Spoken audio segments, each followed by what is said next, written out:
हाँ जी, बात कर रहे थे अपन CFSE। CFSE की फुल फॉर्म क्या होती है? क्रिस्टल क्षेत्र स्थायीकरण ऊर्जा, इंग्लिश में बोलते हैं crystal field stabilization energy. Crystal field stabilization, ठीक है, crystal field stabilization energy Hindi में आपको मिलेगा ये क्रिस्टल क्षेत्र स्थायीकरण ऊर्जा से। क्रिस्टल क्षेत्र स्थायीकरण ऊर्जा, ठीक है। क्या होती है क्रिस्टल क्षेत्र स्थायीकरण ऊर्जा? CFSE जो अपने CFT के अनुसार संकुल का निर्माण किया था ना, धातु और लिगेंड से मिलकर, ठीक है।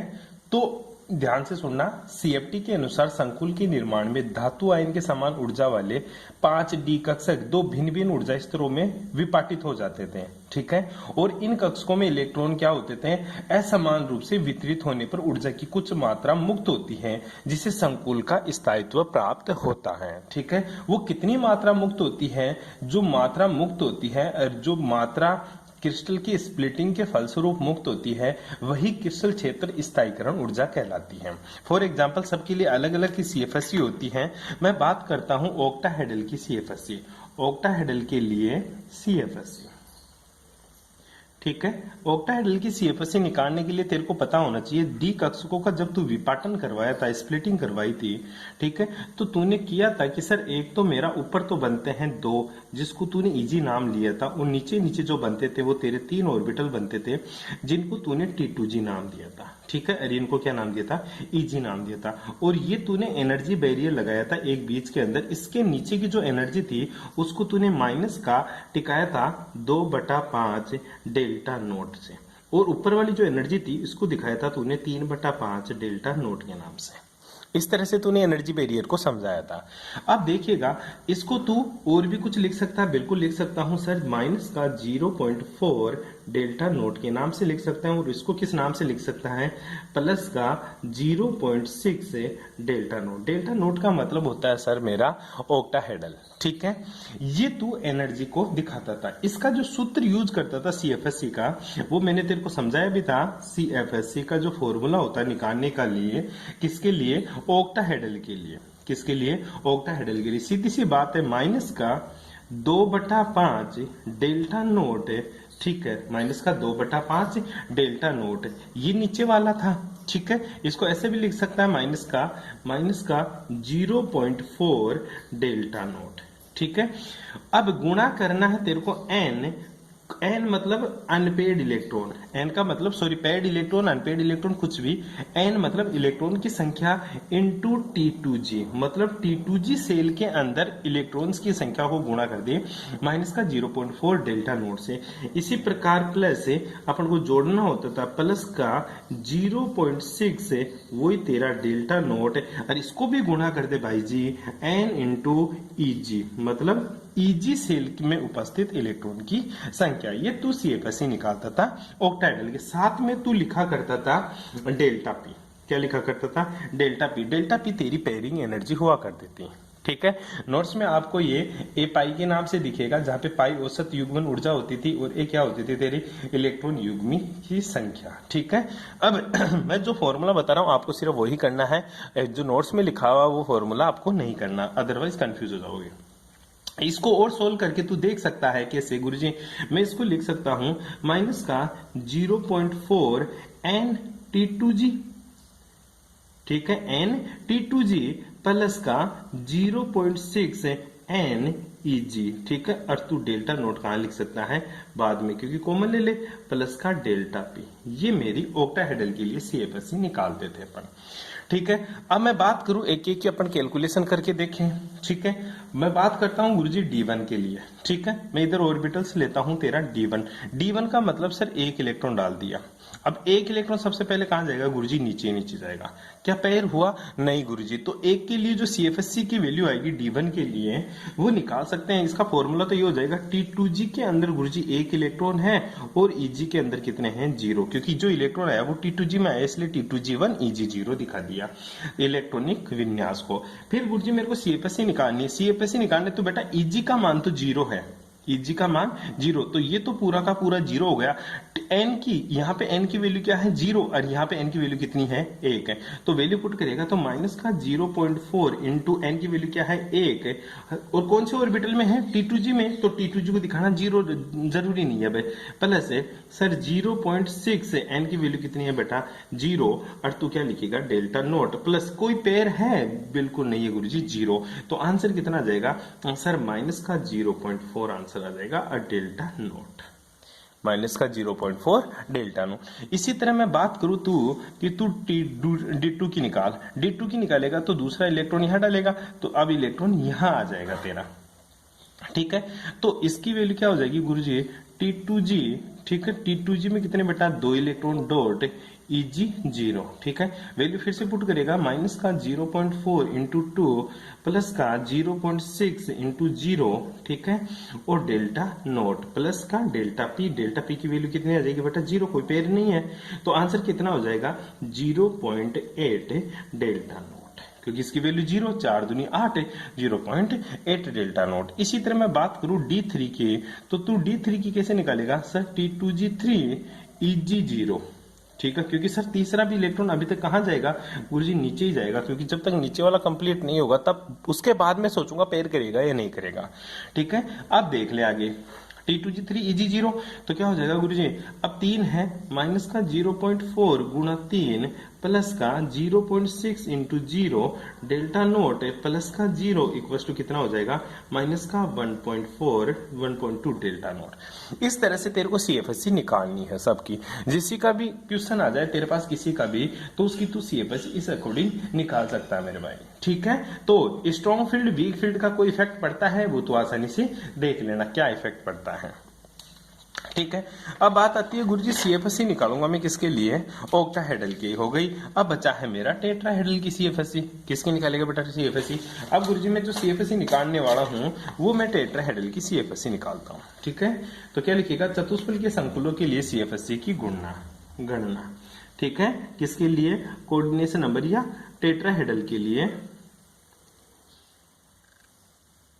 CFSC, ठीक है। तो CFSC कैसे निकालेगा? वही तेरे को स्प्लिटिंग डायग्राम पता होना चाहिए, तो आसानी तो CFSC निकाल सकता है। 1 2 3 4 5 गुरुजी ये स्प्लिट होगा तो ऊपर जाएगा। ऊपर कितने जाएंगे अब की बार? सर ऊपर 3 जाएंगे अब की बार, ठीक है, क्योंकि 3 के सामने आएंगे लेकिन, ठीक है। और नीचे कितने आएंगे? 2। इसको तू बोलता है E और इसको क्या बोलता है तू? T2। क्या बोलेगा रे? T2, ठीक है। T2 का नहीं है, T2 है ये तेरा।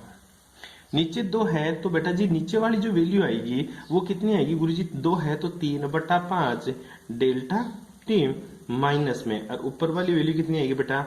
2/5 डेल्टा टी। इसको तू क्या लिख सकता है? इसको लिख सकता है 0.4 डेल्टा टी, और इसको क्या लिख सकता है तू? 0.6 डेल्टा टी, ऐसा लिख सकता है, ठीक है। CFSC कैलकुलेट कर दें वही, ठीक है। CFSC किसके लिए निकाल रहे हैं? टेट्राहेड्रल के लिए। कितनी आ जाएगी? कैलकुलेट कर ले। कैसे गुरुजी? इसकी वैल्यू ऊपर वाली लिख ले, पहले लिखना चाहे तो लिख ले 2/5 डेल्टा टी, ठीक है। n आगे लगा दे जाए, n 2/5 डेल्टा टी। कौन से ऑर्बिटल का सर? T2 ऑर्बिटल का। कौन से का है? T2 ऑर्बिटल का। लिख कर दिखाना जरूरी नहीं है, अगर दिखाए तो दिखा दे। माइनस का 3/5, ठीक है, n आगे लगा दे, n 3/5 डेल्टा टी, ठीक है। और वही क्या लिख देगा? डेल्टा पी, ठीक है। डेल्टा टी को बाहर ले सकता तू, ठीक है। अब जो n ये कौन से ऑर्बिटल का है? ये है गुरुजी T2 ऑर्बिटल का। और ये कौन से ऑर्बिटल का है? ये गुरुजी Eg ऑर्बिटल का है, ठीक है। किसी की भी CFSC निकाल लेगा तू, ठीक है। ऐसे तू क्वेश्चन कर लेना ऑक्टाहेड्रल टेट्राहेड्रल के लिए भी। जैसे मैं बात करूं सबसे पहले D1 के लिए, ठीक है। D1 की बात करूं तो इलेक्ट्रॉनिक कॉन्फ़िगरेशन क्या होगा सर? E1 डॉट T2 0, ठीक है। इलेक्ट्रॉनिक कॉन्फ़िगरेशन वैल्यू पुट करेगा तो n की वैल्यू कितनी 1 है, गुणा 2/5 को क्या लिख सकता है गुरुजी 0.4, ठीक है। क्या लिख सकता है 0.4 लिख सकता है। क्या हुआ, नीचे वाला लिखना है 2/5 नहीं है 3/5। अरे 2/5 तो T2 का है, 2/5 तो किसका है T2 का। और जी तो इसमें क्यों पुट कर रहा तू, साथ में इस फॉर्मूले को वैसे ही लिख सकता, तू कंफ्यूज हो जाएगा। कैसे, जैसे तूने ऑक्टाहेड्रल के लिए लिखा था, CFSC किसके लिए, टेट्राहेड्रल के लिए। तू तो पूरा लिख ले, मैं तो सर नीचे वाला लिखूंगा माइनस वाला, क्योंकि नीचे से ही बढ़ना शुरू करते हैं। तो 3/5 डेल्टा टी किसके लिए, N.E, ठीक है। तू तो पूरा लिख ले, प्लस का सर वो ही हो जाएगा, मैं इसको लिख सकता हूं 2/5 डेल्टा टी किसके लिए सर, डॉट N.T2 के लिए, ठीक है। फिर क्या लिखिएगा डेल्टा पी। अब तो इसको चाहे शॉर्ट में लिख सकता है कि माइनस का 0.6 है, ठीक है, डेल्टा टी N.E ऑर्बिटल में, plus 0.6 delta T N.T2 orbital में सर, ठीक है, प्लस का डेल्टा पी। अब लिख ले तू एक एक का, ठीक है, क्योंकि तू कंफ्यूज हो गया था, वहां पे पॉजिटिव आंसर ला देता, और CFSC कभी पॉजिटिव नहीं होती ना। अब आ जा D1 के लिए इलेक्ट्रॉनिक कॉन्फ़िगरेशन क्या गुरुजी, D1 के लिए इलेक्ट्रॉनिक E1.T2 0, ठीक है, E1.T2 0, E1 की में कितना, एक इलेक्ट्रॉन, एक लिखना है, यहाँ पे 0 लिखना है, तो माइनस का 0.6 आंसर आ जाएगा, ठीक है। डेल्टा T2 कैलकुलेशन करना। इसी प्रकार D2 की बात करूं तो क्या लिखेगा, E2.T2 0, ठीक है। अब क्या लिखेगा, माइनस का 0.12 कर देगा, 2 से गुणा कर देगा, तो डेल्टा टी, ठीक है। इसी प्रकार अब बात आती है D3 की। अब गुरुजी D3 में स्ट्रॉन्ग फील्ड है या वीक फील्ड है, ठीक है, उस पर डिपेंड करेगा। ध्यान देना बेटा, जो टेट्राहेड्रल स्ट्रक्चर होती है उसमें स्ट्रॉन्ग फील्ड और वीक फील्ड कुछ नहीं होता, सारे के सारे क्या होते तेरे स्ट्रॉन्ग फील्ड चलते हैं। यहाँ क्या चलते हैं, सारे के सारे स्ट्रॉन्ग फील्ड। स्ट्रॉन्ग फील्ड का सीधा सा मतलब होता है गुरुजी पेयरिंग चलती है। क्या चलेगी बेटा, पेयरिंग चलेगी। तो E3.T2 0 T2 0 लिखना, ठीक है, अगर स्ट्रॉन्ग फील्ड है तो। अगर वीक फील्ड है एक बार के लिए तो E2.T2 1 होगा। तो दोनों की CFSC आपको अलग अलग निकालनी है। क्या निकालनी है, अलग अलग निकालनी। इस तरह से तू टेट्राहेड्रल की CFSC निकालेगा, सबके लिए नोट्स में देर का सारे ऑर्बिटल्स की तू CFSC निकाल के देखेगा भाई। कर लेगा ऐसा। नेक्स्ट आ जा, किसके अंदर सर CFSC की सीमाएं क्या क्या है, क्या रहे सर CFSC की अब क्या क्या सीमाएं हैं, वो अपन थ्योरी से पढ़ते हैं थोड़ा सा। CFSC की क्या क्या आपको सीमाएं देखने को मिलती हैं। आओ नोट से डायरेक्ट पढ़ते हैं, क्योंकि इसको लिखवा नहीं सकता मैं इतना। CFSC की सीमाएं, हेडिंग लगी हुई है CFSC की सीमाएं। बहुत बार पूछा है CFSC की सीमाएं लिखो, ठीक है, तो लिख देना। CFSC के अनुसार धातु लिगेंड को क्या माना था उसने, 100% आयनिक माना था, कि उसमें कौन से गुण होते हैं, आयनिक गुण होते हैं। परंतु ध्यान रखना कुछ बंद मात्राओं में सहसंयोजक गुण भी उपस्थित होता है। मैंने तेरे को कक्षा 13 में ही बता दिया था BSc फर्स्ट में, कि एक बंद के अंदर कभी भी 100% वो आयनिक नहीं होता, उसमें कुछ ना कुछ कोवेलेंट कैरेक्टर भी होता है। किसने बताया था, फजांस ने बताया था। किसने बताया था, फजांस ने। तो CFT बोलती है कि धातु लिगेंड के बीच में जो बंध है वो 100% आयनिक है, परंतु ध्यान दीजिएगा एक बॉन्ड कभी भी 100% आयनिक नहीं होता, उसमें कुछ मात्रा में कोवेलेंट गुण भी उपस्थित होता है। आगे देख, इस सिद्धांत के अनुसार विभिन्न संकुल यौगिकों में बंध के सामर्थ्य की व्याख्या नहीं की जा सकती। CFT ये तो बता दिया कि इसके बीच में बंध बनेगा, लेकिन उसने ये नहीं बताया कि कौन सा बंध प्रबल बंध होगा और कौन सा बंध दुर्बल होगा। इस सिद्धांत के अनुसार यौगिक के निर्माण में केवल D कक्षक की व्याख्या की गई है, लेकिन तुझे पता है संकरण के अंदर तो sp ऑर्बिटल भी भाग लेते हैं। तो CFSC जो CFT है, तो CFT ने कभी भी s और p ऑर्बिटल का जिक्र नहीं किया, ये तो केवल D और D की ही रामायण गाती रही, ठीक है। उसको ये भी सोचना चाहिए था कि जब हाइब्रिडाइजेशन देखते हैं उसमें s और p ऑर्बिटल भी पार्टिसिपेट करते, क्या इनका कोई रोल नहीं है भाई, इनका भी कुछ ना कुछ तो रोल होगा, ठीक है। उसके बारे में CFSC नहीं बता पाई, CFT नहीं बता पाई। पाई। इस सिद्धांत में अवशोषण बैंड की तीव्रता और चार्ज ट्रांसफर स्पेक्ट्रा की व्याख्या नहीं की पाई। इसने ये तो बता दिया कि अब्जॉर्प्शन स्पेक्ट्रा मतलब दृश्य प्रकाश की किरण को अवशोषित करेगी या अब्जॉर्ब करेगी और रंग दिखाएगी। इसने ये भी बता दिया कि लिगेंड से मेटल की तरफ चार्ज का ट्रांसफॉर्मेशन होगा जिसकी वजह से यौगिक रंग दिखाता है।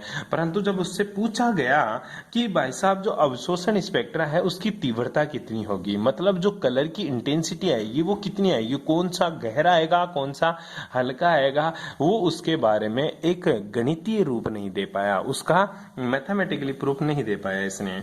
आगे देखिएगा, ये सिद्धांत धातु और लिगेंड के मध्य पाई बंध के निर्माण को नहीं समझा सका।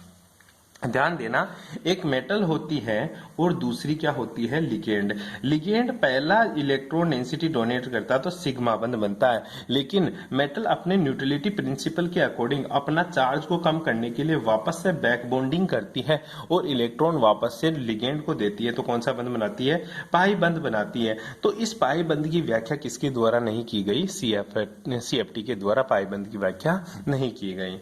इस सिद्धांत में विभिन्न लिगेंडों के अपेक्षिक सामर्थ्य की व्याख्या नहीं करता। ये नहीं बताता है कि कौन सा लिगेंड कितना प्रबल होगा और कौन सा लिगेंड कितना दुर्बल होगा। ये तो यही बताता है कुछ प्रबल लिगेंड होते हैं, कुछ प्रबल लिगेंड होते हैं, कुछ दुर्बल होते हैं, परंतु ये नहीं बता पाया कि कौन सा कितना प्रबल होगा और कौन सा कितना दुर्बल होगा। अब देख ले, यहां तक तेरा एक क्वेश्चन कंप्लीट हो जाता है।